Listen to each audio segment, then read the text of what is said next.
shine bright stars through the perilous fight. Oh, the ramparts we watched were so gallantly streaming.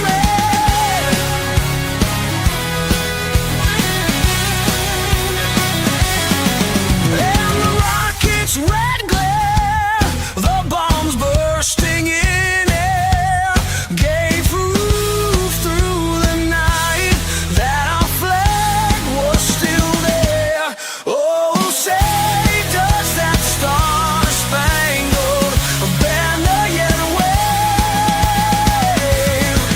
Oh, the land of the free and the home of the brave.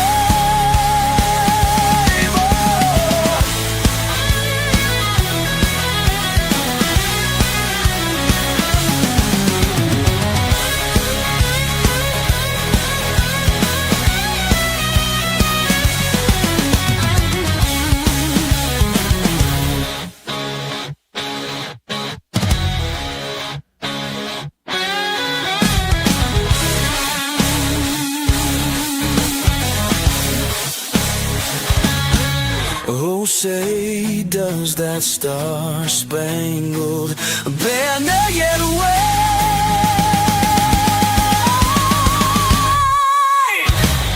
Oh, the land of the free and the home of the brave.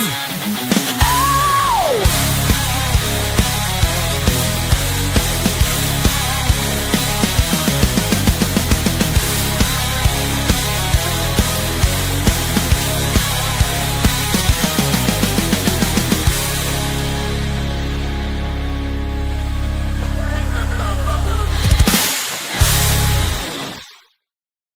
And a happy Wednesday to you all. Chris, how are you, my friend? I am good. How are you, sir?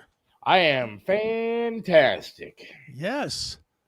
Till I made you completely depressed with the news I sent you, Well, right? we'll get into that shortly, but right. I am 3 days away from vacation. There's not much you can do to drag me down, other than the fact that I'm convinced that I will fall, break a leg, get COVID 3.0, or something bad will happen before I leave for my trip. So, Well, at least you have less possibility of breaking a leg than say I do. yeah, it's true. I have a 1 and 2 shot now. That's right. So opposed Take to that as a positive. I am. I'm actually very excited about that. So yes, less of a chance of breaking a leg. That's right. So yeah, I'm excited about going. Like I'm excited to get the show done and go. To work next couple of days, and then it's like, then that vacations are, man. Like as soon as you start it, it's over. Yeah, I know. You get there on the Monday, and everybody does the same thing. You get there on the Monday, and you're like, "Oh, this is gonna be so great! I'm gonna have all this time off. Oh, I'm yeah. gonna be. Oh man, it's Friday morning. What happened?" It's over already. But I did something today that I was very happy about because my wife and I don't know, we haven't. It's been like last year when we went to Disney, dude. I was like super pumped, dude, because I was going to Disney. I was going to go on the Star Wars rides. I'm a geek like that. I'm a nerd. Sure. And a little bit like that, anyways. I mean, like my desk right here that I'm on right now has literally just a stack of Superman memorabilia surrounding me. Right. And then my dresser downstairs has a stack of Star Wars memorabilia surrounding me. So it's like Star Wars, Superman. That's my stuff. And so, going to Disney, going to the Star Wars rides and all that was like so cool for me. Like it was like bucket list stuff. Sure. And we're going to Pigeon Forge, Tennessee. Not exactly high on my list of bucket list places to go. Right. But, we went to Vegas. We got married in Vegas 20 years ago next week. And we didn't want to. We've been to Vegas like 3 or 4 times. I didn't feel like going to Vegas again. And now with the leg, walking around Vegas is it would be just a nightmare for me. Sure. And so we wanted to go somewhere where at least we could just kind of Uber around a little bit and do our thing. Okay. And so I'm looking forward to it. But the one thing I was not looking forward to is the hotel. Okay. Because when I looked for a hotel a couple months back, I was like, dude, I'm trying to find something that looks like it's going to be an okay hotel, but not break the bank. Okay, yeah. Because I mean, obviously I can't afford that. I got credit cards and crap like that, but I don't want to blow the bank on, You don't want to spend your 1 week away for the entire year at the Super 8, but I you don't don't want to spend spend $400 a night either. right. And so I booked this thing. It was called should I say the name of the hotel? I guess it doesn't Yeah, matter. go ahead. Why not? You're It was going like there. the Cambria Suites or something like that. Okay. And I mean, it was like reasonably priced, but not cheap. Not a budget hotel, but not an expensive kind of thing. Sure. But the more I thought about it, it just looks like every other hotel. It's a chain thing, and it just didn't really excite me. It's just kind of there. It's kind of there on the road, and it just didn't excite me all that much. And so I really was not looking forward to this trip all that much. And so today I decided I'm either going to find a new city to go to. I know it's last minute, or I'm going to find a new hotel. Okay. And I couldn't find any like great resorts around here that I wanted to go to, like within like a 5-8 hour range. Mm-hmm.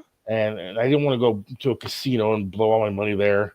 Right. And so I was like, you know what? We looked at videos. We know there's stuff down there we want to do, but I'm finding a new hotel. Okay. And so I went online and I found this place. It's called I'm sure it's a chain. I know it's a chain. Margaritaville Island Inn. Okay. And I'm looking down in Pigeon Forge. They have this thing called the Island, which is a huge like lake in the middle, and it's got shops and restaurants all over the place and attractions and cool stuff to do. Okay. And I was like, all right, this is going to be like wildly expensive. And actually, because we're staying like 5 days, they have like a 5-day and save thing. Okay. So the hotel that was costing me $900 at that Cambria whatever for 5 days is now costing me $1,100, $200 more. And I get a really, kind of looks like an attraction, has a nice balcony with chairs and overlooks like the mountains and overlooks the lake and stuff. And so it looks like, and it's just surrounded by shopping and restaurants and everything else I could just walk to. And so I got super pumped, dude. And now I'm excited about my vacation again. Mm-hmm. When you called them, did you call them or book it online? I booked online. You should call them 5 seconds after the show ends today. Yeah. And say, hey, what kind of handicap rates or accommodations do you have? Oh, that's a good point. You might save $200-$300. Yeah. And do you think I'd save anything if I tell them it's my 20th anniversary too? We're going down there for No, they won't give a damn about that. That's why people are coming there, is to celebrate anniversaries and birthdays or whatever. Yeah, well, screw them. I'm important, and they're not. Yeah, but be important for missing a leg. Yeah, because it's just bad PR if they don't give you a discount as a handicap person. As a handicap person, I hate that I'm handicapped, dude. But I guess I should take advantage of it. Take advantage of it. Think of it this way. I know how you think of it. You think of it as a two-legged man that you just don't want to acknowledge that you're a one-legged man. Right. You just don't want to acknowledge it. I'm going to tell you the other way. For every pain in the ass thing that you do today, tomorrow, yesterday, a week ago, a month ago, a year ago, because that leg's missing, you've earned whatever discount you can get from whatever place you get it from. Yeah, I guess. Take it that way. Don't take it as, look at me scamming the system, because you're not. I mean, it's not like you're making up. It's not like you got your leg tied behind your back. You really are missing a leg. You really have earned the spot. Bob says you need a shower chair also. I guess I could probably ask for that, I guess, right? You should. You would think that they would have accommodations for that kind of thing, right? Dude, I'm positive they might change your room to put you in a room that has all the, what do you call those, the handrails and everything in the bathtub and in the, next to the bed and, whatever, so that you can get up. Let me tell you one of the handrails come in the best with missing a leg. Okay. On the toilet. Now, this is a clean show today, so I'm at least partially hoping that it actually turns really cool here shortly. But when you're sitting there, and after a while, and you're sitting there for a little bit, and you got this big, heavy prosthetic and stuff on, it sometimes can give you a pain to get up from the squatting position. Sure. And so, especially when a bigger dude, so having those handrails it's like a godsend. You're right. I probably should call them, huh? You should absolutely call them and say, look, I booked. Here's my reservation number. I didn't see anywhere on here to acknowledge my handicap. But hopefully you can help me with that. I've showered many showers on the floor because we didn't ask, and it sucks. Yeah, but see, I have like Bob's missing a leg, right? yeah, but Bob, I mean, like, hold on, real quick, Seth, and I'll Yeah. let you go. Bob, in the chat, if you would, while we're talking, if he asks for it, do places like hotels and whatnot, do they offer any kind of A, accommodations, and B, discounts due to a handicap? If you could answer that in the chat, that would be awesome. right. All right, go ahead. Now, I don't know if Bob does this, but I mean, I know that I do. Like for home, I used to have a shower chair, and then I realized I don't like it. I don't like sitting on. I don't like transferring from a wheelchair to a shower chair and that kind of stuff. Mhm. And so I have a shower cover for my prosthetic, and so I Right. can get into the shower wearing my prosthetic, stand there like a normal person, Right. do the washing thing and everything else, and then when I'm done, I can take it off and wash the leg and everything. But it's like a balancing act, right? No, why? I have two legs Oh, you get in the shower with the metal leg? with the metal leg, and I have they make them for prosthetics, and so you have it's like a plastic cover that seals around my thigh above Okay. the prosthetic, and so no water gets in, and it like covers the entire leg with plastic and the foot with plastic, and so All right. and then it's fine. So Okay. I see. You're teaching me. I'm unaware of these things. yeah. And so, I mean, it's a pain in the butt to like sit there and like put it on and everything else. I mean, it really is Sure. an inconvenience, but that's my life at this point. It's an Mm-hmm. inconvenience because I have one leg, and it's not going to change. In fact, it might get worse at some point. So yeah, it is what it is. Do you got the kind of tub with the door thing on it, or no? No, I don't. I should. Is it a pain in the ass to step over with the? Well, we have in our bathroom. It's like huge, man. It's like the size Okay. of like a bedroom almost, and it's got like a walk-in shower. And then it's got like a jacuzzi tub, and then on the jacuzzi tub, it's got like all the jets and all that kind of stuff, and Sure. has a thing on the wall. It's really nice, but then it has it's surrounded by like a nice like block of whatever you want to call it. It has the tub inside, so I can sit on the edge of that and kind of swing over into the Okay. tub. But even that would be helpful to have like the handrails, because I'll tell you what, when you get sunk down into a tub. And it's slippery because of all the water and soap or whatever. Sure. And then you're trying to get out of the thing with a leg. It ain't easy. I'll bet. It is not easy at all. I mean, I hate to give everybody. Now, just so I don't disgust everybody, I wear swim trunks into the tub, so you're not picturing me butt naked laying there. But it is what it is. I sit in the shower with my prosthetic, take it off, set it outside, dry off, and then put it back on. I get that. It's just the way that the walk-in shower is. It's not like I could just slide on in there. Right. I mean, I guess I could go in and then have to reach out to put the leg and close the door. I mean, it would be more of a pain in the ass than just putting this cover on and walking in. Well, going back to the original thought, I am going to call them. I definitely think you should call them and I am. and say, certainly ask for the accommodations, but dude, what is it going to hurt you to ask for a discount? Yeah, I hate it, dude. I hate discounts for some reason. Of course you do, but I mean, look, I'll tell you why, because you feel like it's an EBT card. Not even that. Well, I mean, some, but I mean, like the other night we went to Wendy's, all right? And this kid, I had a coupon on my phone for like $5 off 25 or more. Okay. And so I gave it to the kid, brand new Wendy's. So the kid had no idea what the hell he was doing. He's a nice guy, but he had no idea how to get this coupon to work or anything else. And he couldn't even just take $5 off of the price and say, here you go. So what he did was he comped the entire meal. Entire meal was like $29. So? And I said to the kid, I said, no, stop that. I was like, you guys are new. I understand you don't know how to use this thing yet. I was like, just charge me the $29. I'll pay the meal, and just give me my food. And so he rang everything back up, and I paid the entire amount because it's not his fault. I mean, he didn't know how to do it. But it wasn't like you were stealing from him. He But offered. look, if they made a meal that was bad or like wrong or didn't cook it right or they had the wrong sandwiches or whatever, and then I had to return everything, That's one thing. I'll take the free meal because they just screwed it up. But this kid was trying his best to do what he could, and then offered me a free meal. Well, I'm not going to take it.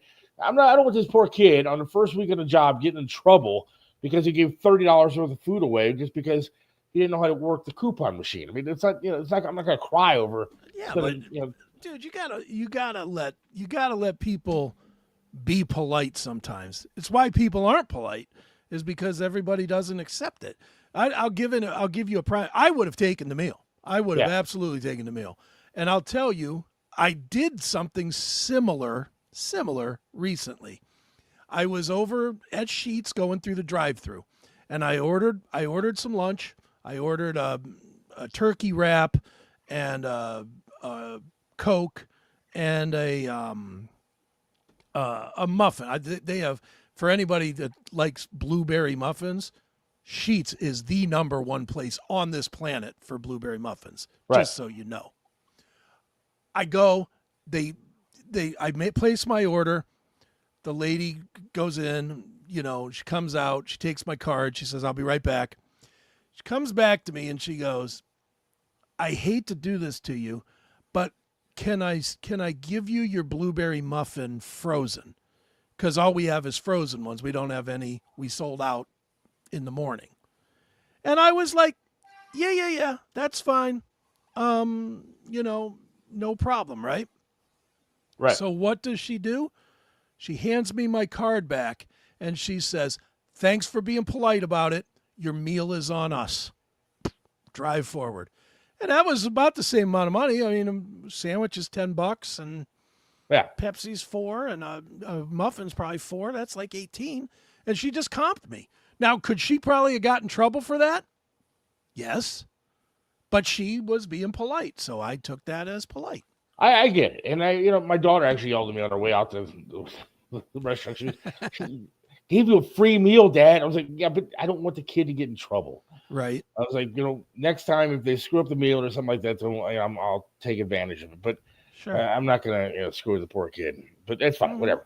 So the big news of the day, and I am going to dispute your news. All right, go ahead. Big news of the day that apparently that Hulk Hogan was on his deathbed. Yes. Now, I don't know where you heard that news, but I'll put it on the screen. I will put it on the screen. There it is.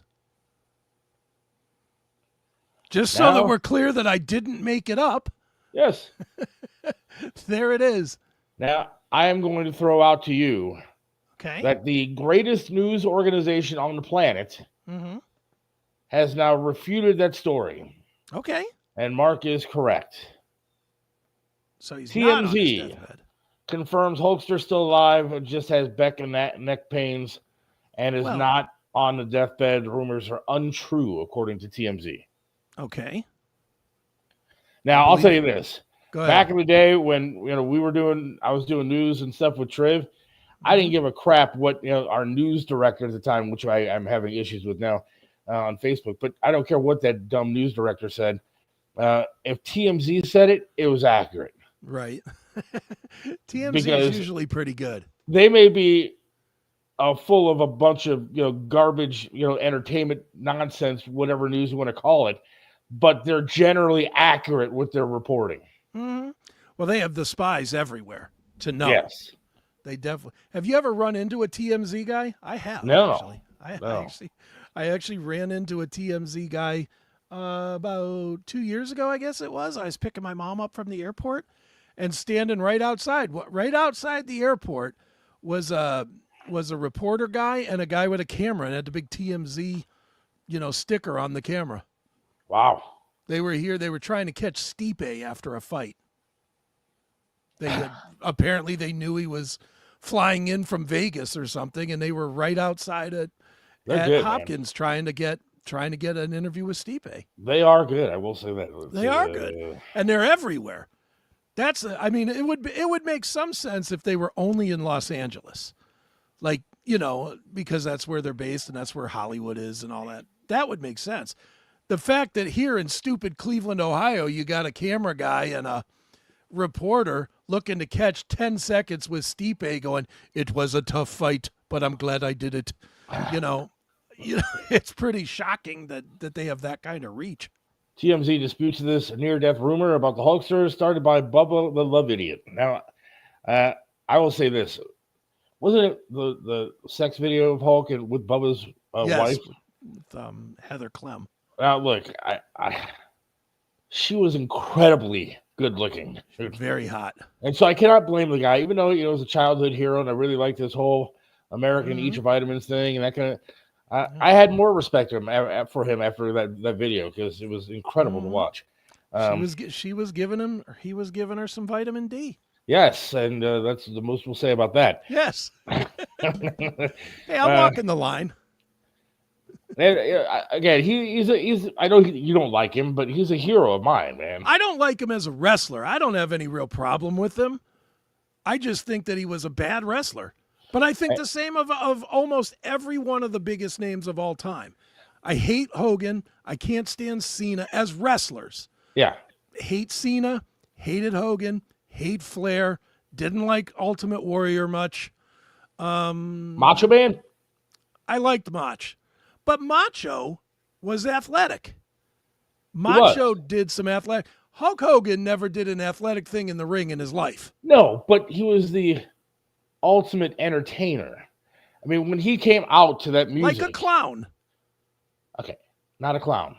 When he came out to that music and the whole arena erupts because it was American, this, that, it was amazing. And then when he got in the ring, and you always knew what was going to happen. Of course. But it made me happy. It made me happy as a child. When he was, being put to sleep, man. And, the guys got him in a chokehold or whatever. And next thing you know, the arm is going down once, shaking, going down twice. And then that third time, it doesn't go down. And then finger wave. Yeah, and then the adrenaline through me just started going crazy. And he's like stands up and he does the slam and he does the leg drop and then it's over. And then the music starts playing again. Look, I'm not going to argue. I will not argue with you that he's a great showman. Again, my problem is great wrestler, no. And I say this, like Cena is even more egregious than Hulk. And Hulk with the stupid leg drop and whatever is just like terrible. But he's not as bad as Cena. John Cena might be the all-time worst wrestler that got super, super huge. I don't know how he got super huge because I don't either. I agree with you.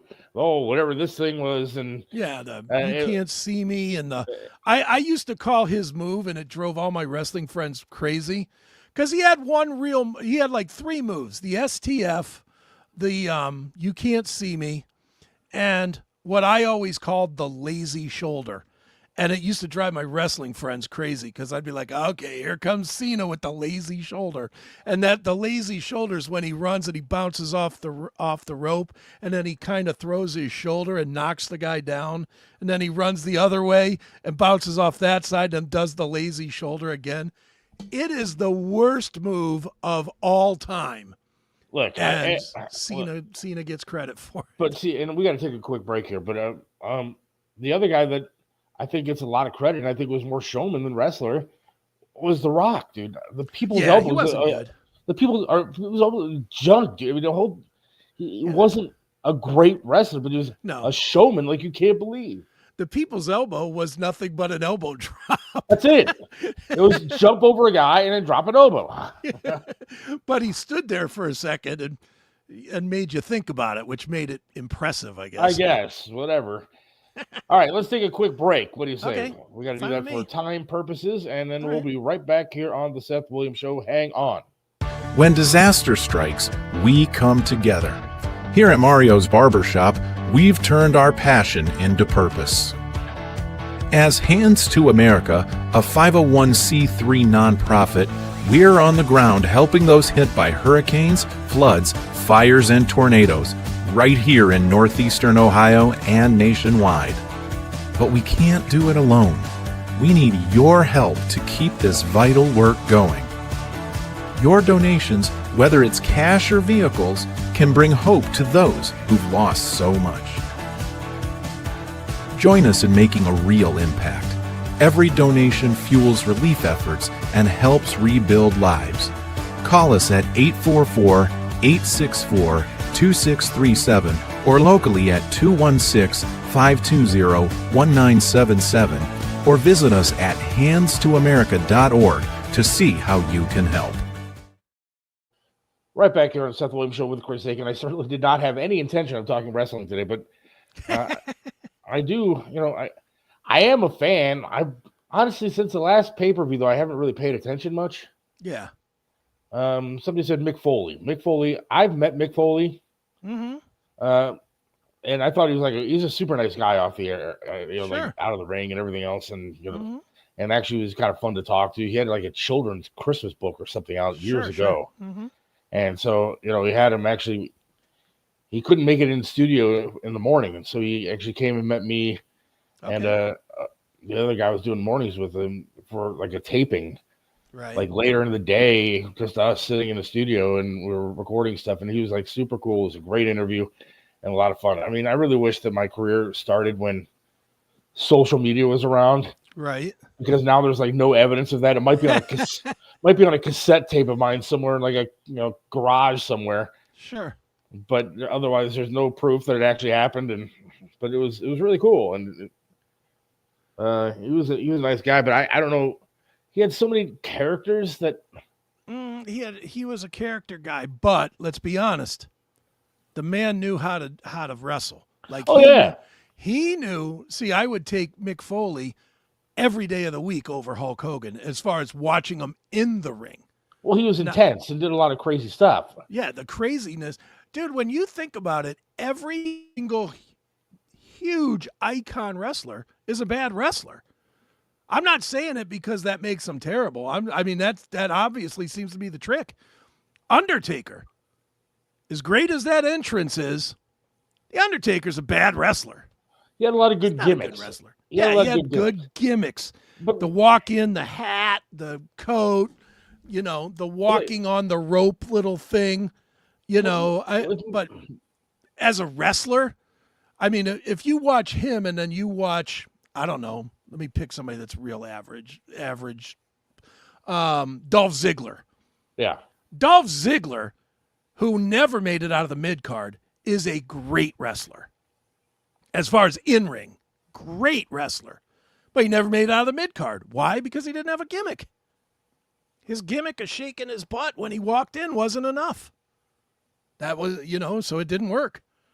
You're right. Hulk Hogan, great entertainer.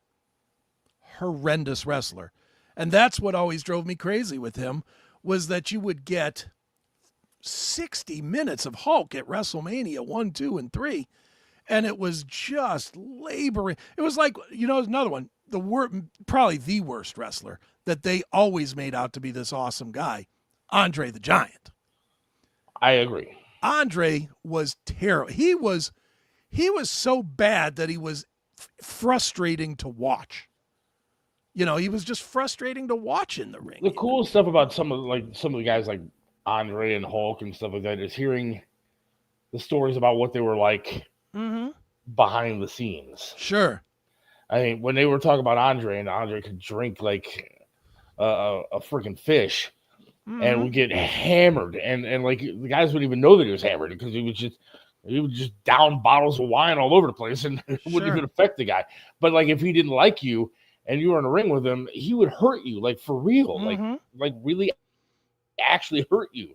Right. And like was the one story that I heard not that long ago. It was about a Macho Man with Andre, and Andre hated him because of the oil that Macho Man would wear all over his body. Right. And like he yelled at Macho Man before one match, no oil, and because he couldn't grab a hold of him and couldn't do it, and if Macho Man didn't listen, he would get hurt. Right. I mean, some of those guys behind the scenes are more interesting than they are actually in the ring. Yeah. Like I loved Roddy Piper back in the day. I thought he was a great character. But he was a pretty good wrestler too. Hacksaw Jim Duggan, dude. Yeah, that's another one. Terrible wrestler. I mean, what was his? Do you remember his moves? No, I don't remember. All I remember is the 2x4. Oh, he running with the 2x4. It was the greatest. But they were really good at creating stars. Yeah, they were. And the product itself wasn't necessarily the big attraction. Honky Tonk Man was not exactly the greatest wrestler of all time. No, not at all. But the attraction was his shaking and the guitar and everything else. Mm-hmm. Do you remember when the Honky Tonk Man teamed up with Greg the Hammer Valentine? Yes. And they just dyed Greg Valentine's hair black and put him in the car, and he's pretending he's playing guitar. WWF never had a problem with doing something that looks stupid, did it? No. No. Well, all right, dude. This is what I'm excited about. Yeah, this me is too. what we've been looking forward to. Okay. I'll play the clip if you want me to. Okay, please play the clip. We're gonna play the clip and introduce our next guest, which I am super pumped about. This is kind of a surprise guest, if you will. Yes, came up last second, but thank you, Jim Florentine, for helping put this together. Here we go. Here's a little hint. Your next guest in about a minute. Hang on. I don't understand the attachment to the Olympics. I mean, I just don't understand attaching yourself to the physical prowess of other people because they're from the same country as you are. I don't even watch team sports anymore. Like, I watched the Yankees this year, and I was a fan again because they were in the World Series. But then they humiliated all of us, and they lost, so I won't watch them again until maybe next year, if they're in the playoffs. And I say that, and guys are like, you're a bandwagon fan. Yes.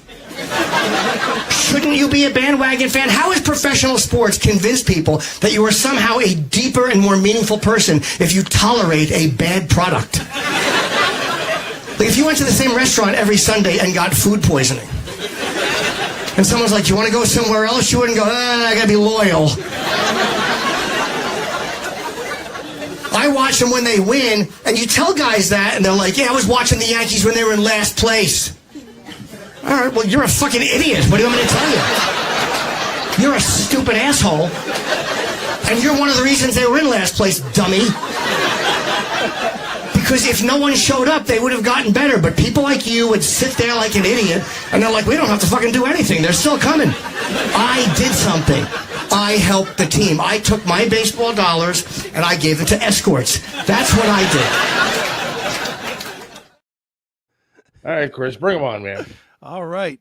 Ladies and gentlemen, the one and only Jim Norton. Jim, how are you? Good. Watching myself is such a torment to watch myself. I'm trying to hook up my mic because I hear you guys coming through here, but I hear myself through the mic. So I'm fucking with this as I do it. But how are you? Good, man. Fantastic. Now, I'm going to say, though, I feel bad for you in a way, man. Why? Because last night I was watching you on Gutfeld. So you're hobnobbing with, the cream of the crop, the Gutfeld and comedians and Tyrus and all the Cat. And then you come on a show with two fat asses. One that is a burn victim and the other one's an amputee. So welcome to the show, man. Well, it's nice to finally be the hot guy somewhere. So I'm happy to be here. Well, Jim, there's a reason that we played that clip, and it's because you're coming to Cleveland, which if you just substituted out the word Yankees for Browns, it would fit equally with what we experience. This is a town of total losers. Everybody in this town just accepts the team. Oh, well, next year it'll be better, man. Yeah, it's weird when people put their, and I'm turning off my air vent so it doesn't make noise in the background. It's one of those things where people just associate themselves, but that's what politics are like too. Everybody associates themselves with a team and it's their identity, and I fucking hate it so much. And yes, I realize these glasses are awful. It's humiliating. These are $8 CVS glasses that I bought in Key West, Florida when I was bombing in front of half a room. So just so you know, I know how stupid I look. I don't want you to think I'm under the illusion that I look great. I don't. Well, we still make you look better, so it's fine. Yeah, That is a good point, yeah. But I mean... So how is Gutfeld? I mean, I hate to ask you about that, but I just literally watched you last night. And I watched that show, and I don't know what your political leanings are. I saw what you did last night, but how is that show? What's it like to be on there? He's great. I mean, Gutfeld is, I've known him for many years. We used to live in the same building, actually, in New York. So I've known Greg for probably since 2002, 2001. And I used to do the old Red Eye when it was on Fox overnight. So, I mean, I've known him for a very, very long time. So it's great. I mean, I'm happy for him. I love doing the show. And, I get along with everybody on there, so it's fun. Do your politics vibe with the rest of the crew there? I'm not as conservative as those guys are, although on certain things I agree completely. Like Like, I don't hate Trump. I didn't vote for him, but I don't hate him. You know, it's like I kind of go issue to issue with somebody. So, but I don't mind. I'd go on MSNBC if they'd have me on. I don't care. I don't care about the politics of the people. I just care about my own thoughts. Do you know what I mean? Like, I don't. Yeah. I never get bent out of shape if they're saying things that I don't agree with. I don't care. I like them as people, so it's fun to do. Right on.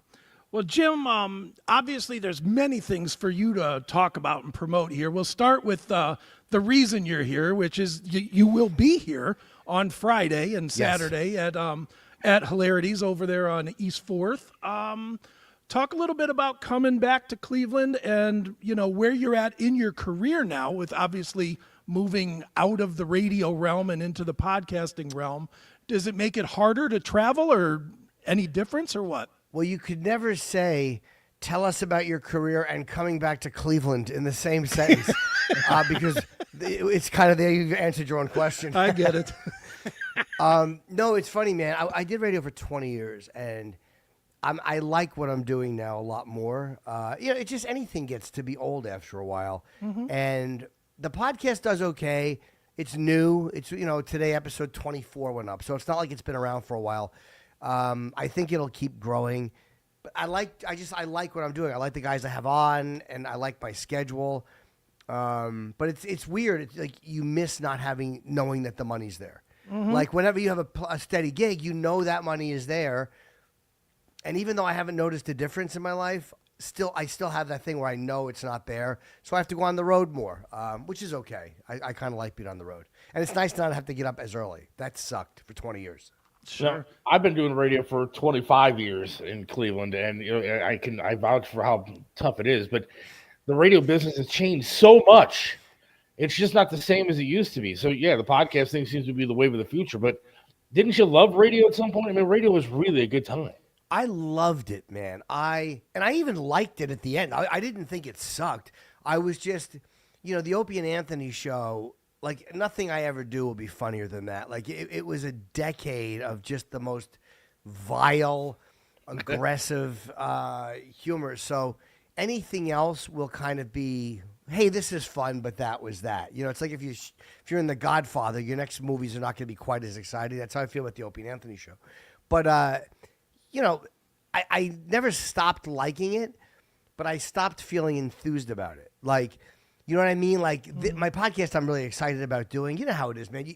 You got to be really excited about something that you're doing. Otherwise, like, what the fuck am I doing? I'm just wasting my time. Right. And I think that Sirius didn't handle podcasting well. Like, they looked at podcasting the way regular radio looked at satellite. And then by the time they tried getting their arms around it, it was already too late. Sure. So I look at a guy like Howard, and I get angry with him because he was, to me, what radio was all about back in the day. And same with O&A. And then he changed for the worse, in my opinion. I don't know what you think, but to me, he was a trailblazer to create good radio. Now it's not. You know, Howard, I never really listened to Howard because I was an Imus fan when I was growing up because my dad listened to Imus.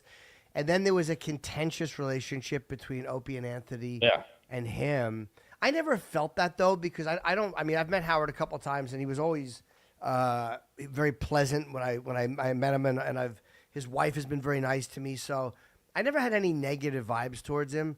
And I guess because I didn't grow up listening to it, or like I wasn't like a diehard fan, I don't care that he changed because I get why that's frustrating for fans. But he's 70. Like, right. All he wants to do is nice interviews now and kind of ride off and enjoy his life. I kind of get that it's harder at that age to motivate yourself in an angry way, like to fuck with people. But I also don't think that he should have written off all of Trump's supporters. Like, you know, a lot of them are just people that want to laugh when they turn the radio on. Like, you know, you can't just write off half of your fans because they don't jibe with you politically anymore. But I don't care about his show, though. Whatever he does, but whatever makes him happy, good for him. How do you handle that in your comedy routine? How do you handle that in stand-up with the politics? Do you bother with it at all? I speak my mind about if I want to talk about something, but I go into it with a really important mindset, which is it's not my job to change anybody's mind. Like, I am not a fucking lesson teacher. I'm not out to go, this is how you have to feel about trans people. Like, I don't care how people feel about it. I talk about my own life and my own views, and then whatever people do with that is up to them. Like, that's where comics run into trouble, when they think their job is to tisk and fucking teach and scold the audience. Like, I want people to see it my way, but I want them to laugh. So my job is to make people laugh and to be as honest as I can, I think. So, you know, I don't get too involved with it. Like, I don't care about other people's opinions. Like, I have enough faith in my own thinking to be fine if people disagree with me. Sure. Right, but at the same time, there was a cancel culture that was going around for quite some time, and it looked like it killed a lot of comedians. Well, it killed one of your really good friends, Jim, with Louis for a long time. It killed a few of my good friends. Right. Louis is, at least he's touring now, and I know that the way it happened for him was so bad.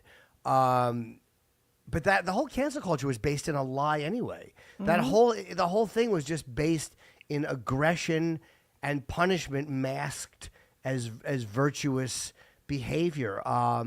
Twitter pile-ons are they're the new beatings in the street.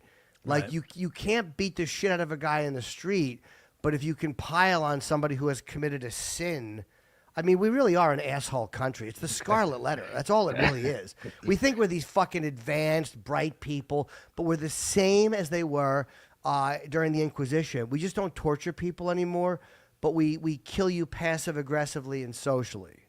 Right. Jim, let me ask you about some of your acting that you've done. I know we're all over the map, Sure. but The question should be, Jim, why did you try that? no. First of all, whoever cast you as Father Callahan, that could be the most brilliant casting ever, taking you as far away from you, but not as far as you might think on, what was that, Power? Yeah. Power. It was such a bizarre one. That one I went in for. I'm like, they want me to read for a priest? And I was so not caring if I got it. I just kind of threw the audition away. Like, I just did it. I was nervous.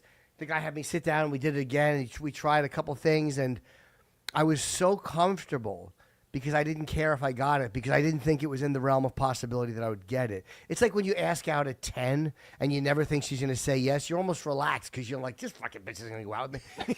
So that's how I felt about Power. And plus, almost all my scenes were with Joe Sikora, so that was more relaxing. He's an amazing, he's a legit fucking great actor and a very nice guy. So I loved my experience there. And the first day on set, I showed up like 3 hours late because one of the ADs or the assistant producers had given me the wrong time. And I'm like, you told me to be here. And she's like, all right, could you just tell them that I gave you the right time? Like, she wanted me to take the fucking hit. She's like, I'll give you $100. I'm like, I don't want $100. I'm not gonna show up late for a production by 3 hours and then take the hit for $100. Right. So I actually think they fired her, but that was my first day on set. It started really great, and I never went to table reads. I never went to a table read because I was always so scared they were gonna fire me. I'm like, fuck this. Just tell them I can't, and just show up on set, and eventually they'll kill me off, and they did. Too good, man. The other one I wanted to ask you about, and this is way old. I can't even believe this is 20 years ago, but was Lucky Louie, which is still one of my favorite sitcoms ever. That was cutting edge. I can't believe you guys only got one season out of that. Neither can I. It was because the critics hated it. Like, HBO is really like based on critics and what they think. And the show, like, we did all we actually shot 13, only 12 aired. But they like, none of the audience knew any of us because it was all shot before any of the episodes aired. So they didn't know our characters. They didn't know anything about us when they showed up. And it still fucking killed so hard. And I love that Louis would leave in jokes that only got like a small laugh. Right. And if we had to shoot a second take, he's like, hey, man, you got anything else? You got anything different? Like, just to try a different one in front of an audience. So that's one of my favorite projects I ever did. And I think it was one of the very few really fucking stupid things HBO did, was not picking that up because these asshole critics didn't like it. It was a legitimately funny show. The lines were brutal, hard-hitting. And when Rick Shapiro walked in naked, there's that one moment where Uncle Jerry walks in naked. Right. It's the biggest laugh I've ever seen anything get in a room. It's all the stand-up I've seen, and I don't even know. like which take they showed. If they showed the first or the second take in the final cut. But that first take of him walking in naked, I have never heard anything get a bigger response from an audience. It was great. And people thought we used a laugh track. That show, the laughs were so explosive that they thought we used a laugh track. And Louis would not let them use a laugh track. So if a joke bombed, Louis refused to let them fix it. It's great. Dude, one of the best moments in that show was I don't even remember the circumstance about it, but Louis and Pamela were laying in the bed and he's bitching about something or whatever, and she just starts jerking him off to get him to shut up, and it's like I laughed so hard because we've all been in that situation. So good, man. Yeah, it was really. There were so many really funny moments, and Mike Haggerty died. The guy who played his a big Chicago guy who was a really hilarious he had spots in Friends. He was on George Carlin's show. Mike Haggerty was really hilarious in that, and Jerry Minor, who played I think it was Jerry was his name in that. Walter. He played Walter, the neighbor. It was really funny. Right on, man. Well, Jim, tell us about, I know I'm changing directions again, but tell us about Unconceivable. I'm going to tell you, what I like best about this is it's not like every other special we've watched on every other network. I like how it's just, boom, going. Not some elaborate setup or here's a star introducing me. It's just, here's a joke, we're going. Yeah, and I had done the other stuff. I felt like this is online is a different animal. Like, people are clicking through, so you got to get people's attention fast. They're not sitting down, all right, an evening in laughter, like fucking they wouldn't in front of a television. And I love this special. I love that I had complete control over what went into it. We beeped the word cunt at the end because on YouTube, that's the one word that can really sink you in the algorithm. And like wherever you do a special, you do have to. Whoa. We just dropped it because, again, I'm not going to shoot myself in the foot like an idiot. But I absolutely love doing it. And people's response has been really good. Like, I didn't think there'd be this many views. It's gotten like 200K in 5 days, which I'm not bragging. I'm shocked. And I'm shocked at how good the comments have been. I'm not deleting bad ones. They've just been really good. So I'm very relieved. And by the way, the stuff I'm doing on the road now is different. It's all new material, so people are not going to see the same shit. When you do a podcast, do you worry about what you say? Do you worry about the online content? Because we have the same kind of problem here. You talk about something, next thing you know, YouTube gives you 5 listeners. I mean, it's tough to balance that. You have to, because they don't tell you what's going to get you. Yeah. And they don't, they never give you a reason. It's like they just ghost you. So that's the disadvantage to using a service like YouTube that you don't pay for. Is like you kind of have to just take the promotion for free, but however they monitor their content, you have no say in. I almost wish they would charge $25 a month to have a YouTube account, and with that, you got some accountability. You got some numbers. You got some reason. You know what I mean? Like, I would be willing to pay if it came to getting something back, like a person to talk to or whatever. But yeah, look, dude, no matter where you do a special, you're going to have things that you have to navigate. Like, do I really want to say this? Do I not want to say this? Is this joke coming off right? Even Netflix and HBO, they always gave little notes. So sure, you're never free unless you're on stage in a club. And even then, you just, you don't want to lose the audience. Right. Well, Jim, you are after the Cleveland gig here on Friday and Saturday. I believe your next gigs are in England to go. And Florentine and I text all the time. I love Jim. Yeah, he's the best. Yes. But he told us that you guys literally booked gigs to go see the Sabbath thing.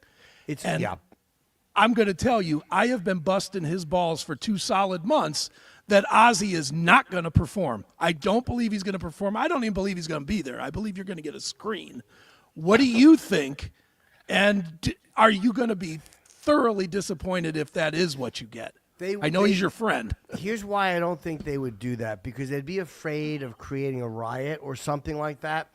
They wouldn't have him not show up because they know that it would be a disaster if he didn't show up. I guess, because I haven't seen him in a while. Last time I saw him in person was at Sharon's birthday party. It was like 2 years ago. Okay. So again, he's getting around with a cane. He's getting older. Maybe he's sitting during. It wouldn't surprise me if he was sitting during the show, like Axl did when he hurt himself. Or he broke his leg and was touring with AC/DC. Because Sharon said his voice sounds fucking great. It's literally just the mechanics and the physical.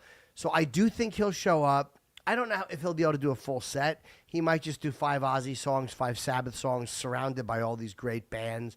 It's kind of like a tribute to Sabbath and everybody going, hey, we love you, all in the same room with Bill. This is all about Bill Ward, because if he had been with those guys way back when, they wouldn't be doing this show. But Ozzy's always said, like, it never felt right for him. And the money's all going to charity. They're not even getting paid for it. All the money goes to charity. So this is not a money grab at all. I really think that they just wanted to end it with Bill.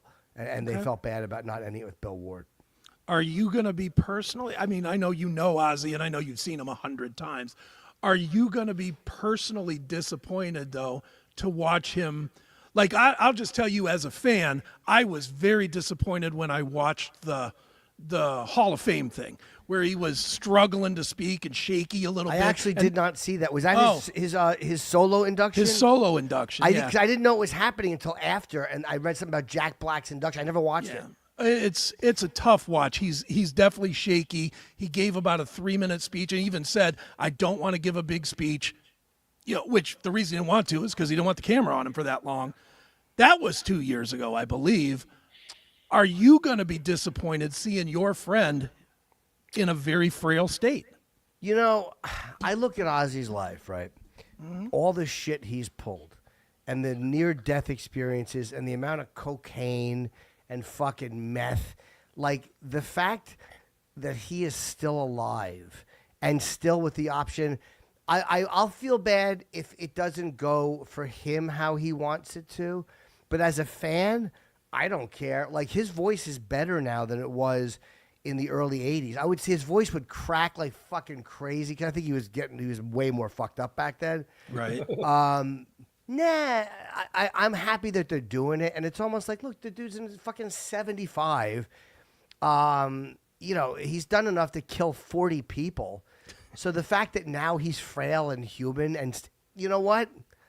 It is what it is. Like, I won't be, as long as he doesn't go up there and like sing one song and fall over, which I don't think that's going to happen. But like, whatever it is. I'm okay with, I'm going for the experience. I would love to be able to say hello when I'm there. It's a love thing, 'cause I love him and I love Black Sabbath. So like, whatever it is for those guys at age 75, it is. You know what I mean? Like, it's okay. I'm okay with it. Now, do you personally, when you travel overseas, do you change your set? Do you change your routines? I don't know. Like, I don't think I will. I don't have enough material to change it. I mean, I'm at about an hour now. I have a pretty nasty bit about the Queen of England and the royal family, which I plan on closing with. We'll see. But no, I don't change it. A reference maybe here and there to a product or something if you think it will help. But nah, I mean, I do what I do. Like, I don't change my material in the States. If I'm in Kentucky or if I'm in, a southern state and I know they're all Gutfeld fans, like, I don't care what they think about, like, my personal life or the things I talk about. Like, whatever, we'll deal with it. If they hate it, tough shit. So that's kind of how I feel about going overseas. I want to have great shows, but it's basically just to pay for the trip. Right. Sure. Jim, obviously, one of your 2 podcasts, Jim Norton Can't Save You, is fantastic. I love it. I was literally just watching today's episode an hour ago. Thank you. And, man, I never want to go to prison after listening to Ali Siddiq is great. Yeah, he's really prolific. But I'm curious for you, you're a really good interviewer, and I'm not just kissing your ass saying that. You are a really good interviewer. And I'm curious where you got that skill from, because you were always kind of the throw in the random question around O&A. You were never like the main guy. Maybe you were a little more a Jim and Sam, but you've turned into a really good interviewer the way you cut through bullshit and get to people's like real core. I think, well, thank you. I would always ask questions during the interviews things I wanted to know or things that were that to me felt like interesting. And again, I'm sure I missed the mark sometimes. I mean, Buzz Aldrin snapped at me when I asked what I thought was a great question. So I guess it's just a matter of what would I want to talk about if I was them. Like, it's always the worst thing you can do as a person being interviewed is not give information or not talk or give shitty one-word answers. You know what I mean? Like if you guys asked a question, I was like, thanks. It's like, what are you doing, you fucking dud? Like, so I always try to get them to talk about things that will get them talking. Or if it's something I really want to know about, I'll ask them. Okay.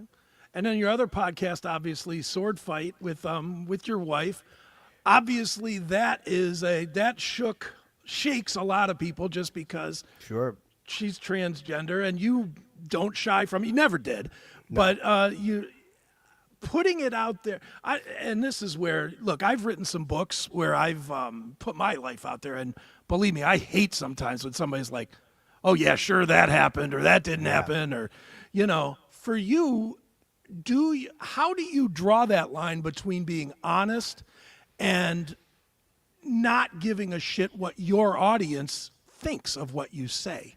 Well, with Sword Fight, the reason I did that was because while I had my radio contract, I was not allowed to do a podcast. Okay. So they did allow me to do Chip. And then in this last one, they would not let me do my own, but like, yeah, you could do something with your wife. So I wanted to just be doing a podcast. And with Nikki, it's like, look, I know what fans or even people who aren't fans are like. So I know what people are going to be saying. I don't give a shit what they're going to say. But what I wanted to do was just kind of put us out there as people, so we're kind of presenting ourselves as opposed to letting somebody else fill in all the blanks. Okay. Like they can hate our guts, fine. But at least there's video of she and I talking and interacting. She's not some special interest parody. She actually has a lot of common sense, and she talks about this stuff pretty centered. Like, she's a pretty smart and centered person. And you just never want other people. Like, they can call us faggots. That means nothing to me, the insults. Mm-hmm. But I don't want them telling or thinking that they can fill in the blanks. I would rather just put it out there and go, this is what we look like when we interact. You love it or you hate it. It's up to you. But this is what it really is. So once you put that there, people have no choice but to see it, and they can like it or hate it, but they can't lie about it because you've given it to them. You know what I mean? Mm-hmm. That was a big part of the motive. Well, one, don't take offense, but she's hot. But thank you. Two, I mean, do you run into that with people? Do you run into like fans that are like, what the fuck, and do they give you shit or what, or no? Not in person. You know how the internet is. Almost nobody ever does it in person. But no, the questions I get at meet and greets is people will a lot of times ask, is she with you? Like, a lot of people want to meet her because she is funny, and she is very blunt and kind of Aspergery and just says shit that like, and I think people like that, and they like our dynamic. We haven't done an episode in a while. We'll pick it up eventually. But I've been concentrating on this and doing road dates, so I haven't been dealing with Sword Fight at all. But yeah, people are fine in person, and the hate I get online, that's your husband. Like, I never care. Like, right. They say whatever the fuck they want. Like, again, I understand that so much of it is some people just hate trans people. Some people just don't like me or they don't like her. And then so many other people are reacting to what has become a political issue. So it's almost like if you talk about it at all, no one wants to talk about it as people. It's like this fucking political thing. And again, It's identity politics. So people are like, my side feels this way. And I don't care about what they think. Like, again, my job is not to change their mind. Sure. I can only put it out there, and then they'll make whatever judgment they want to make. What is her tolerance level versus yours? I mean, you've obviously had a whole career to make yourself thick-skinned. What is her tolerance level versus yours? It gets to her once in a while, but honestly, she so doesn't give a fuck. Like, she'll be like, who fucking care? I don't care. She doesn't give a shit. Like, which is great, but that's the same thing that enables me to talk about her in the act, and she's okay with it. Like, I couldn't have married a fragile person Right. who was like, I think I say that even in the thing, but I couldn't have married someone who was like, oh God, don't talk about, oh God, they said, like, yeah, we would be dead in the water very quickly. Right. But, you know, I don't, people can say whatever the fuck they want. Most of the ones criticizing, they keep their own lives very private. Most people, 85 to 90% of them, do it from the safety of privacy from their home. So I kind of know, like, yeah, I understand that they're cowardice. They're the same as people who protest in a mask. It's like, you don't believe in it that strongly. You say it for real. Right. Go ahead, Seth. No, I'm very thankful you came on the show today because, again, I mean, watching you last night and then having you on here today, to me, is awesome. And Oh, thanks, man. Well, and I'm glad you're coming to Cleveland, too. Yeah. Me too. I actually love Cleveland. I don't, and we're here. So at least somebody does. That is true. You have a Chicago hotel behind you. Yes. That But it is says Trump in on it, Chicago. so it's fine. Whatever. But I've stayed in that hotel. It's really nice. And I lived in a Trump building for many years. Don Jr. was my upstairs neighbor.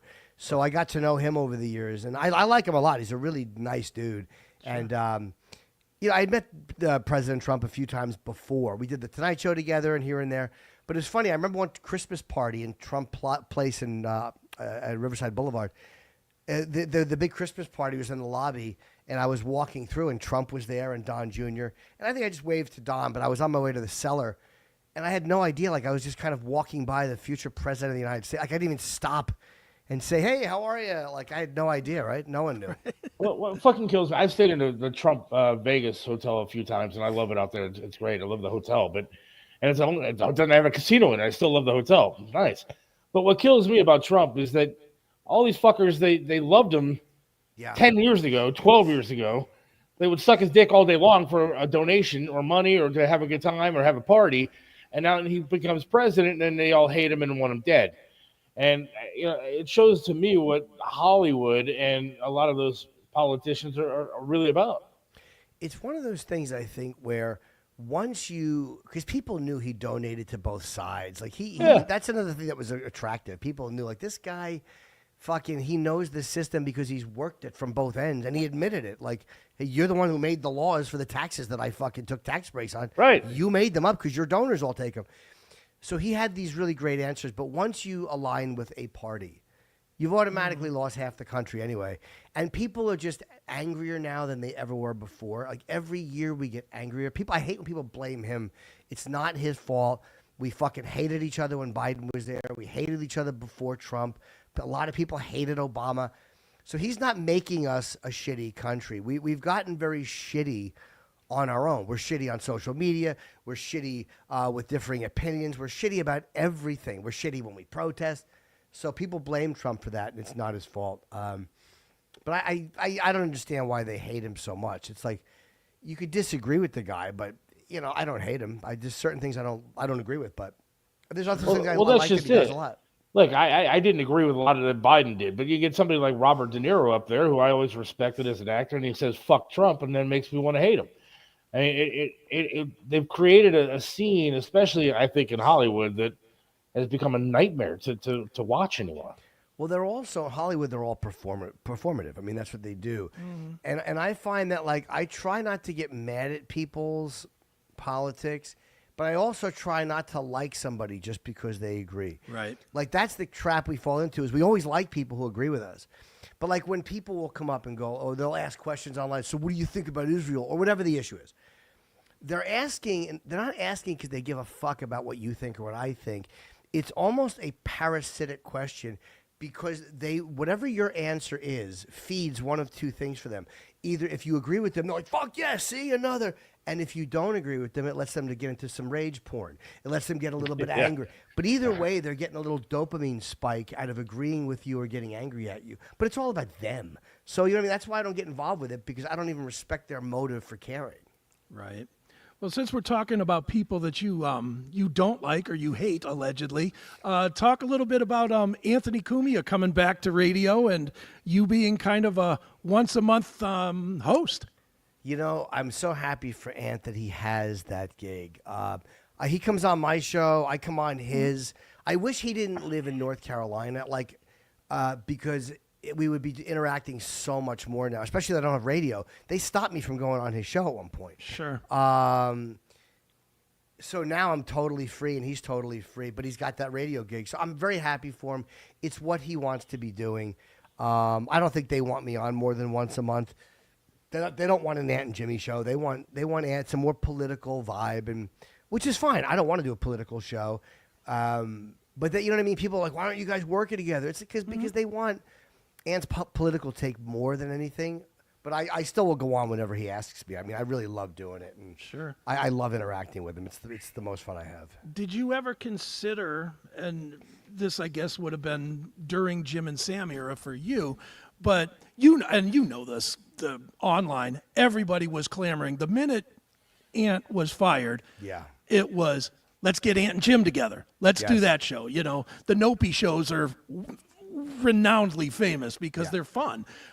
Did you ever consider doing that even after you left Sirius just recently? You know, the reason I didn't do it at first, and I mean for the first couple of years, like a lot of times people who were familiar with the show, the thing that they don't see is the way things are behind the scenes or the conversations we have with management or our bosses. And for a long time, my hope was that Anthony would come back to Sirius XM and that Opie and Anthony would resume. You know, like when Opie and I kept going, I didn't look at this like, well, fuck Anthony. Like I was on his show. I think the second show he did, I did. He was doing it from his patio. And I would always try to get him in as a guest. Sirius always said no. They always said no. One time, one of the upper management said to me, like, do you think Anthony would ever consider doing like double duty? Like, I think that they were softening on his position, on his firing. And again, it's just me speculating. But then I think the whole thing with his ex-girlfriend happened, and that was like for them the nail in the coffin. That was it. And no one's ever said this to me, but I just look at the way the tone changed. And then they finally allowed him to come back in the building. As the day Sam and I think as soon as Opie left the company, they allowed Anthony to come on our show. I remember Scott told me, whatever the concert was at the Apollo that night, he told me, hey, he's like, yeah, you can have him back in. So we got him back in the next morning, but management hadn't put it through the computer yet, so they refused him. So 2 days later, he came back in, and then they banned him again. So it was always back and forth with those guys. So I wanted Anthony to come back to Sirius. And then it's also, look, Sirius paid me pretty well. It was my job. Like, leaving a job is not easy when you have a mortgage, and I was paying, again, my manager, my agent. So yeah, it was like, it was work, and I didn't look at it like it's a paycheck, but I loved, I liked doing radio, and it was my job. Right on. Well, Jim, you've given us more time than we ever asked for, man. Obviously, Friday, Saturday, 2 shows each night over at Hilarities down on 4th Street. Yeah. Make sure you go out there and catch the great Jim Norton. And Jim, give the plugs, man. Where's the best place to keep up with you? Jim Norton Comedy on YouTube. My special, Unconceivable, is on now, and it's been very well received. And I appreciate all the nice comments, and I really do. It means a lot. I hadn't put a special out in a while, so I'm really happy that people like it. I was very nervous putting it out, and I was like, "Fuck, they're gonna hate it. It sucks." But they've been really kind. So, and Hilarities is honestly one of the best clubs in the country. So that's good place. I'm so happy to be coming back. And that guy Nick is the nicest guy on earth. He makes you feel guilty, like he's such a nice dude. The owner, you're like, I feel like a piece of shit because I'm not sold out. He is a great guy. I'm sitting in my seat now, Jim. I'm ready for the show to start. Well, if you want to come out, come out. It's again, the material is new, and I'm really happy with how it's been going. Because I shot the special a few months ago, so I gave myself time to build new stuff. Because you don't want to tour with the same material. That's stupid. Right on. Well, one more time, Jim Norton Comedy on YouTube. You can find him anywhere that there's social media. Jim is at, and Jim, thanks for doing this, man. We really appreciate it, and good luck. Yeah, I was happy to do it. It was fun. I appreciate you guys. Thanks a lot. Thank you, All right, man. Jim. All right, I'll see you this week. All right, take care. Bye, guys. Bye-bye. And there goes Jim Norton. Good stuff, man. He was awesome. How's that for a good get? Yes, that was like a lot that. of fun. I'm gonna call an audible on today's show, though. That we're done with the clean. No. We're gonna do the last segment clean, but we're not gonna air this on the No. I was thinking about that midway through. I was like, "Whoo, boy, I'm going to spend about 6 hours editing this." We're gonna have we're gonna actually do a little bit longer third segment here, and then we're going to so we have 2 to put on the radio, and then we're going to. I may have to go back. I may have to just go back and get like Mark Farner interview or something to fill whatever, or we'll just have 2 segments this week, and that's fine. But that's fine. Let's take a quick break. What do you say? Okay, and then we'll start our last segment of the show. But thanks to Jim Norton for coming on. That was really something. Can you play something? Yeah. I got it. Right. Hang on, we'll be right back.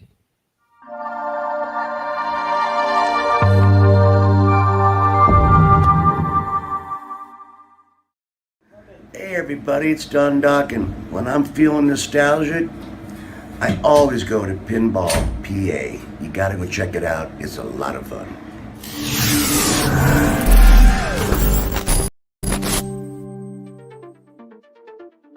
When you want to have fun in Pennsylvania, there's only one place to go, Pinball PA. Located near the Pittsburgh airport, we have over 420 classic pinball machines and arcade games that you can play. Admission starts at only $24.99. Want to have a party? Well, there's no better place than Pinball PA. Visit our website today at www.pinballpa.com to get more information or to book your next small or large party. Pinball PA, it's where the action is. At Reliable Odds and Ends, we bring quality and convenience right to your door. From light fixture and faucet replacements to vanity installations, vinyl flooring, and baseboard updates, our skilled team takes care of it all. Need a new garbage disposal or smart thermostat? We've got you covered. Whether it's exhaust fans, grab bars, or curtain rods, we handle the details so you can enjoy the results. And with 24/7 availability, even for emergencies, you can count on us anytime. Call us today at 330-333-2742 or visit reliableoddsandends.com to schedule your service. Reliable Odds and Ends, your trusted home solution, always just a call away. Assured Window Cleaning specializes in window cleaning, chandelier cleaning, blind cleaning, gutter cleaning, and post-construction cleaning. In business since 1947, Assured Window Cleaning has proudly been serving its customers in Cleveland for 75 years. As a family-owned and operated business, Assured Window Cleaning has built their reputation on trust and delivering the best results possible. When you need window cleaning services for your home or business, contact Assured Window Cleaning. We're one of the top window cleaning companies in all of Cleveland for both residential and commercial. Visit our website today at www.assuredwindowcleaning.com or call us at 440-989-0122 for a quote. And remember, everybody knows Tony. Contact Assured Window Cleaning today. Right back here on the Seth Williams Show with Chris Akin. How are you? I'm wonderful now. I'm was so fun. glad that happened. If you're listening on the radio, what happened is we had Jim Norton on, and we cannot air it. But yeah, sorry, WHK. yeah, it was fun, and so yeah. So go watch it on Rumble or YouTube. If you want to check out that interview, yes, look up the Seth Williams Show on Rumble, YouTube. You can check it out there. I will probably be posting it as well on my Facebook page. Yes. So yes, we will have links to it all over the place, but I cannot put that one on the good old radio. And if you're listening in a church or something, or in a place with small children, turn it down. Don't listen to it in the pew. Yes. Yeah, that was fun. But he was good, man. He was fun, and I learned some stuff about him I did not know. Will YouTube play it? I don't know. But I definitely learned stuff I did not know about Jim, to be honest with you. Oh, really? Yeah. Like his wife. I did not know about that, to be honest. Oh, really? Yeah. And so I kind of was like looking some stuff up while we were doing the Sure. interview, and I saw it and I was like, get the hell out of here. Yeah. And apparently that is true. So Oh, it's definitely true. I mean, look, I'm. nor do I care. I don't. I don't care. I could care less. But, you know, I am such a Jim Norton fan. Oh, yeah. Dude, literally, I got my sub to XM the day they announced that they were coming back. Yeah. And I canceled my sub the day they fired Anthony Cumia. Yeah. You know, I was just like, I'm done with this. And, but man, that chemistry that they had, even before XM, the chemistry that they had when they were at WNEW there in New York and they were syndicating here and whatever with, Right. you know, Sex for Sam and all that kind of stuff. That was such good radio. There's nothing even close to that now. Nothing. No. You know. I mean, that was great. He's funny and you know he's a little controversial at times, but he's certainly entertaining, man. And so you got to get out and check him out at Hilarities. But that was unexpected. Well, it was an expected but unexpected guest, and so well, now we can pull the curtain back. Yeah. We were told it was going to happen. Yeah, but we've been burned so many times. A couple of times that we did not say that it was going to happen just to look like idiots. But yeah, that was great. That was so good. So yeah, it was fun. So there you go. We were talking wrestling before. I don't know what else to talk about at this point. We might be going to World War III. I'll tell you that right now. Yeah, what is? I'm not really paying attention. Did we bomb Iran or something? What happened? Well, I mean, the problem is that you know Israel is trying to. I obviously I don't know what's been going on the past couple of hours we've been doing the show, but Israel is bombing the hell out of Iran, and to get to one of these nuclear facilities, I think it's like buried inside of a mountain somewhere. Okay. And so they need one of these bunker buster bombs, of which we're the ones that have them. Okay. And we're the ones that really can only deliver that bomb in one of our B-52s or whatever. And this thing will blow up that friggin' mountain, man. Like it'll bury itself and bury itself again, and boom. And you know, we really don't want to get involved in this war here, man. We're a little bit involved by helping shoot down some missiles and stuff like that, but it's one of those things you got to be careful of because you get involved in this, and Iran's got some serious friends, you know, like Russia and China, and now you're dealing with the big boys here, and you're starting to just cause a little bit of a problem. And so, you know, if it's a one-time deal where we like shoot this bomb off and let it do its thing and then back off, but I don't know what the reaction is going to be. Is the thought that we're going to end up having to send troops? Well, that's what we don't know yet. I mean, that's what I think. You know, again, if it's a one-time deal where we take this bomb and we shoot it and drop it on their facility over there, and then we walk away from it, hopefully Iran doesn't do anything. Okay. If they retaliate with some sort of cyber attack or anything else, start attacking our troops in Iraq or wherever, then we're going to have an issue where we may have to have, you know, our forces involved, which I don't think anybody wants. No. And Trump is actually really starting to tick off a lot of his fan base by you know possibly getting involved with this. If involved in it, where does that leave you? You're a hardcore Trump guy. Does it change your opinion? No, I'm also a hardcore Israel supporter, that they are our ally and they are alone in that neck of the woods, and we need to do what we need to do to protect them. And you know, protecting them also means protecting that entire region. If you know, Iran gets a nuclear weapon, then all hell breaks loose.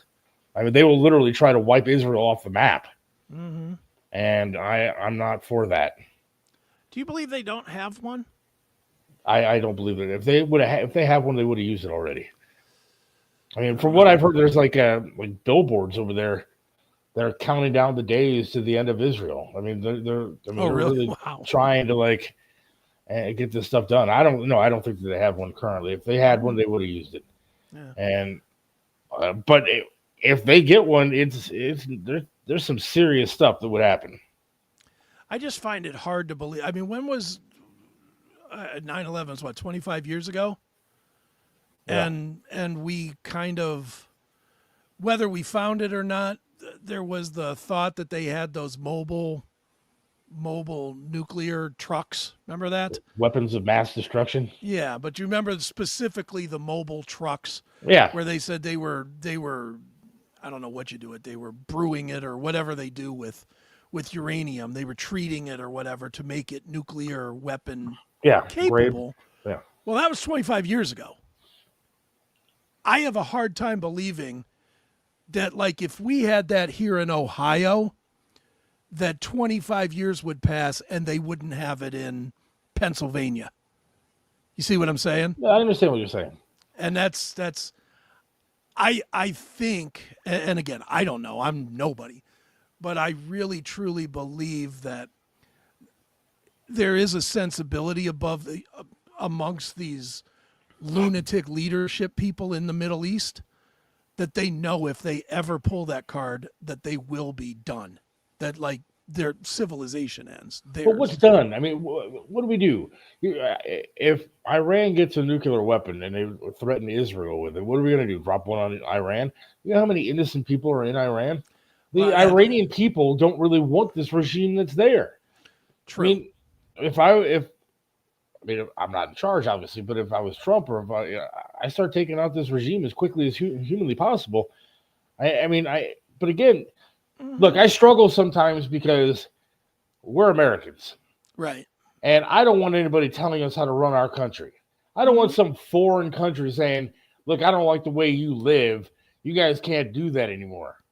And as Americans, we always seem to go into these countries and say, no, we don't like the way that you run your country, so you're not going to do it that way anymore. Well, who the hell are we to tell everybody what to do? Well, I agree. It's their country. And look at what happened in the situations where we did do that. We did it in Iraq, and it went to shit. It went to hell. Sorry, I'm in Jim Norton mode now. But we also did it in Libya. Yeah. When we took out Gaddafi. Oh, stop it, Siri. But I just don't know where we draw the line as far as telling people how to run their lives and how to run their country, whatever it is. But you cannot have a country like Iran getting a nuclear weapon. Well, I agree with you. I certainly wouldn't want to see that, and I certainly do not want to see any nuclear wars or any kind of wars starting, man. I'm all for just putting a big fence up and you leave us alone, we leave you alone type of an attitude. Okay, cry closet, whatever it says, hence the targeting of leadership. But Trump came out and said, hey, we know where the Ayatollah, whatever it is, and we can get him if we want to, and blah, blah, blah. You better listen to us or else. And it's like, well, why didn't you do it already? Why didn't you go after him? Why hasn't Israel got him already? If we know where he's at, then kill him. Yeah. But they haven't yet. They've killed other guys. But I just don't know. I don't know what you do. I mean, we're in a really tough situation because, again, you start flying our planes over there and sending our troops over there and start bombing and start doing all this stuff. You're going to have, again, the big boys are going to be coming after you. Iran's like, what's Iran going to do? Iran's going to target some bases in Iraq or whatever, and you try to evacuate those. You do it, and you probably do some damage to Iran. But if the big boys like China start coming after you, then all of a sudden we're in a war that nobody wants to see. Right. At least wait till I get back from vacation until that one starts. I don't think anybody wants to see any war, man. No, none at all.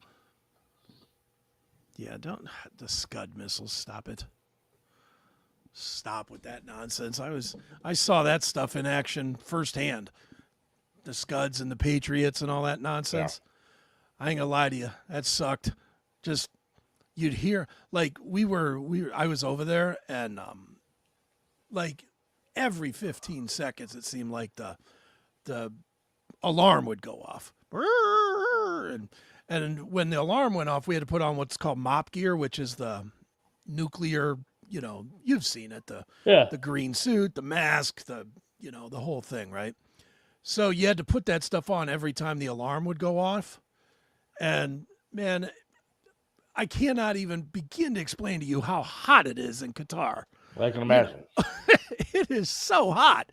And to wear, think of it as wearing a snowsuit in a sauna.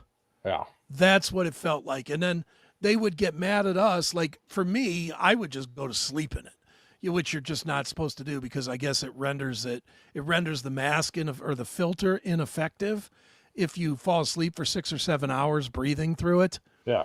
And it's just like, all right, whatever, dude. Just kill me then.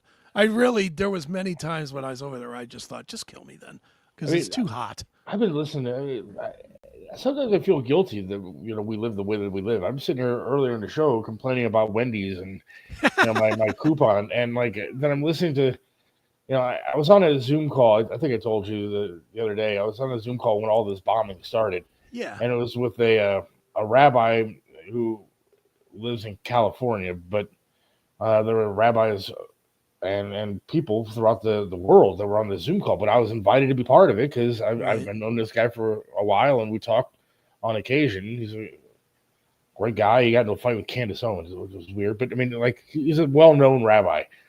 And listening to them, they have literally bomb shelters in the middle of the street. Like every building has one. They just, and they hear these sirens, they walk in and, the people that have been killed, basically they didn't make it to the bomb shelter in time. Sure. But, they have these things that are just, it's like everyday life for them. Mm-hmm. And I'm complaining about my double cheeseburger, and they're complaining because they didn't get to a bomb shelter quick enough. Right. Yeah, because they lost their grandmother and their father or whatever to a bomb. Right.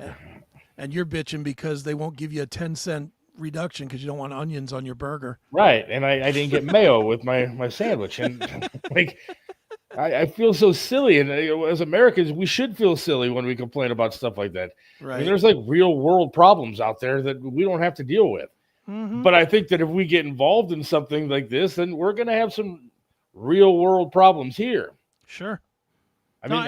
We do some stuff on, we've had this guy on, his name is William Fortune. Okay. And if you read his books, it's all about what would happen if an EMP hits here. Now, China and some of these countries have definite capabilities of an EMP hitting the U.S. Sure. Well, what an EMP would do is basically surrender everything that we have useless. Yeah. Your car would die in the middle of the street, right where it's at. Your phones would be dead. Your TV would be dead. Your radios would be dead. Everything would be gone. You'd be a caveman, basically. You'd be sitting there not knowing what the hell to do because everything's going to be done.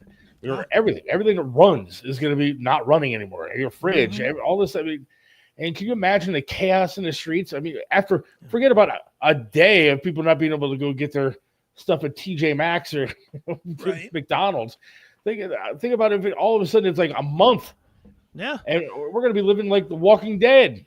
Dude, look at how crazy it was when we had that big power outage when the grid went bad. And that was 20 years ago or whatever at this point. But you remember that? And the second day, people were already robbing and looting and killing people and everything else.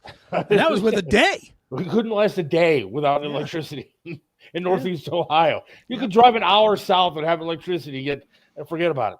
Mm-hmm. That's crazy. But can you imagine if the entire country that would be was hit by something like that and we can't drive anywhere? What would I do? What if I was driving home from work, I'm on the highway, all of a sudden this EMP hits, I'm stuck on 77. Oh, I can't even walk to an exit. Yeah, I don't think I have a pretty good arsenal, and I don't think I have enough bullets for that kind of chaos. Because forget about the other country, because once all of our stuff is out, Americans are going to start turning on each other. Sure. For food, for water, whatever. You have to. What are you going to do? You're going to have to be hunkered down in your own home, and again, you're not going to worry about what the Chinese are doing or the Russians are doing. You're going to worry about what your neighbors are going to do to you. Right. After a month of not having an adequate supply of food, you're going to have people trying to get your dogs and your cats. Mm-hmm. It would be a nightmare. I can't even imagine something like that going on here. Yeah, it would be tough. But if we start playing games with Iran and then other people get involved, who knows what's going to happen to us? Yeah, well, I can tell you, dog ain't that bad if prepared correctly. So I'm staring at my dog, and right now I'm not going to chop her up and chow her down, dude. Keep feeding her just in case. Well, she's a healthy girl. There's definitely a layer of baloney there that I'm going to get my money back. They have dirty bombs, missiles, material. We need to stop them from getting a developed deliverable warhead. They don't have the uranium process to do it, though. Iran has the money to buy it from somebody that does, though. Do they? I mean, well, maybe after Biden, started letting him sell oil and all kind of crap. Just one pallet of Biden money would probably buy a nuke. No? I don't know, but again, what do you think they would have done it? No one's saying they didn't do it, but they're holding on to it for the right moment. Like they had just because our country has military strategists and whatnot doesn't mean the other people don't. They do as well. I'll tell you right now, something like that breaks down, I'm going to your house. You'd be safer here, that's for sure. I would absolutely be safer. What am I going to do? Throw a leg at him? Let's get a rock and throw rocks at them. My neighbor tries to come in. What am I going to hit him with a bottle of Diet Coke? Hit him with a broken microphone. Yeah, a microphone that doesn't work. I could hit him with my laptop. That doesn't work half the time. Yeah, there you go. I could strangle him with an internet cord that doesn't work. Yeah, if they move slow enough that you can get to them and wrap it around their neck. But it does worry me to see what's going on a little bit. Sure. I mean, so again, please just don't bomb anything until I'm back from vacation. Right. All right, should we go to mines? No, we need 8 more minutes here. Oh, we need 8 more minutes. All Yeah, right. because we need a segment for the second segment for the radio. All right. Well, I don't want to talk about this endlessly because it's going to make us in a bad mood for mines. So let's go real quick to this jewel, the WNBA. Yes, the WNBA. So this happened last night to everybody's superhero, Caitlyn Clark. Watch this. So she's driving. She gets poked in the eye and then blasted. Blasted. Now, here's my question for this. There she is, and dude, it's uncalled for, man. Well, and it's happening every game. It is. Every single game they show, and maybe it's just the people are stoking the fires, so to speak, but seems like Caitlyn Clark is taking a beating after beating after beating. My question to you is, do you think she's going to keep putting up with this? She's made $50 million or whatever. Or does she just take off and say, screw this, I'm done. I'm done. I'm not going to put up with this shit. And then it's, and she goes to the, and she goes away and ends this league. Because if she leaves, this league is dead. I agree with you there, but I think that she might be one of those, I'm going to show them they're not going to bring me down kind of girls. And, I'm not going to let them ruin my career. But if I was her, I'd walk away tonight. Yeah. I'd say, all right, I'm done. And then watch that league fold because there ain't another person on any one of those teams that anybody is spending any money to see. No. And I don't know why they don't like her. I mean, I think it's a racial thing. I do. No It doubt. is a racial thing. That's the only, if she was LaQuisha Clark, they would love her. Absolutely. And I'm going to be fair on this. If she was LaQuisha Clark, she would not be impacting like this either. No, I agree too. I think that Caitlyn Clark is an anomaly because she's good at the game and she's white. Yeah. And even in the NBA. See, it's a weird place that we're at with basketball right now. Because for the first time, I do think in my lifetime, or at least in my sports enjoyment lifetime, it is the first time that both the best player in the NBA and the WNBA are white. I mean, I would say Luka is probably the best player in the NBA. Maybe. And he's a white dude. If not him, the other guy, what's the other guy's name that's also like from wherever a stand. From the Nuggets? Yeah, whatever his name is. That Jokic? guy, Jokic, the Joker, yeah. Yeah. He's one or two as well. Absolutely. But I don't think that they draw people the way that Caitlyn Clark does to the NBA. I think WNBA, I think that Caitlyn Clark draws young white girls, which draws in white families. Yes. To spend money at the WNBA. I don't. Maybe you can call me racist all you want, but it's the truth. Well, it's just reality. Look at the ratings have gone up. Their numbers have gone up inside the arenas when she's there. Look at don't look at Caitlyn Clark here. Look at the crowd. The crowd is probably 70% white. And you didn't see those kind of crowds before she came around. Well, you didn't see those kind of crowds, period, let alone white or black. No, you did not see that many people there. I wasn't talking race at all. Yeah, didn't see those kind of numbers until she showed up. And then you get somebody like Angel Reese who couldn't hit a free throw to save her life, and she's knocking this poor girl around and calling her names. And I saw the other day there was a play that Caitlyn Clark was going down the court, right? And she's got the ball in her hands. She stopped and backed up to dribble, and the girl in front of her fell down, and Caitlyn Clark gets called. Yeah, she got a call to foul. I saw that too. Yeah, it seems like they're just out to get her. I don't know why. I don't know. Maybe she's a mean person, but she doesn't seem like a mean person. She's good at the game. Well, that's it. She's better than everybody else at the game, and I don't think there's anybody that's even contest. I don't know anything about WNBA. Quite honestly, this on the screen that we're looking at now is the most I've ever watched the WNBA. Right now, I don't watch it. I don't care, and I'll never watch it. But it is interesting that she's so much better than everybody else, and everybody's jealous of it. But this goes back to even like last year with the Angel Reese. They're watching for more than just one person. They're watching for me too. No, they're not. They're not. They're watching for Caitlyn Clark, period. When she was injured for a couple of weeks, their ratings went down. I think I saw 70%. Like when they knew that she wasn't playing, then nobody watched the games. Hey, look, I don't like basketball, period, to be honest with you. I'll watch it. Sure. I'll watch some of the playoffs, and occasional Cavs game was on. I'd watch it. Right. But if I see Caitlyn Clark is on the screen when I turn on a WNBA game, not that I give it a whole lot of time, but I'll watch for 10 minutes and see what she does, and because it is interesting. It's a good storyline. And I guess it's an even bigger storyline now that she's getting the hell beat out of her for being white. Maybe that's the WNBA's plan. Maybe they're trying to knock her around a little bit to make it a bigger story.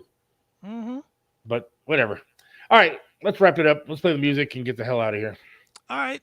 Thanks to Jim Norton for coming on. Again, if you missed it because we did not play it on the radio, or if you missed it because you weren't listening earlier, shame on you. But go back and listen. It'll be on YouTube. It'll be on Rumble, and I'm going to throw a link on Facebook and stuff like that. So check it out because it was unexpected and it was a lot of fun. That was great. So thanks to everybody for listening. God willing, I'll talk to you. Well, we'll talk to you in 2 weeks, about a week and a half, because next week I'll be on vacation. I'm going to try to send some videos, so watch out for those. Right, otherwise, thank you, everybody. We'll talk to you later. All right, see ya. You got it? See ya. Yep. Seth Williams loves this land, stands tall and proud. Believes in freedom, speaks his mind out loud. Mentored by Tripp, he learned to be tough. Life knocked him down, but he got back up.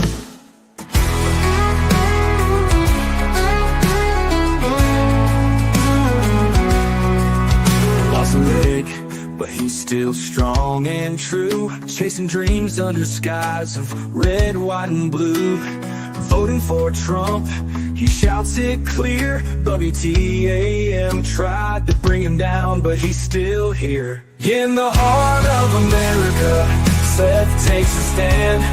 Against the tides, he defends our land. Liberals call him crazy, but he don't care. He's got the spirit of an eagle, soaring high in the air. Hates LeBron James, won't wear that crown. Prefers hard work and blue jeans in this town. Radio waves try to shut him up, but Seth keeps singing, filling that cup.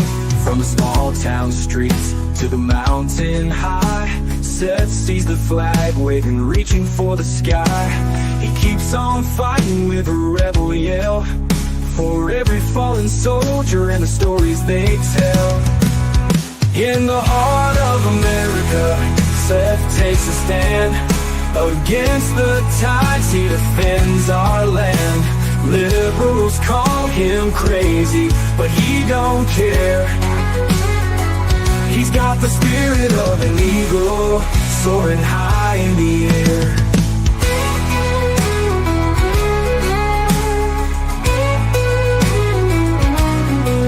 On the small town streets to the mountain high, Seth sees the flag waving, reaching for the sky. He keeps on fighting with a rebel yell, for every fallen soldier and the stories they tell.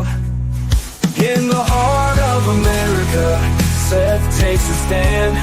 Against the tides, he defends our land. Liberals call him crazy, but he don't care.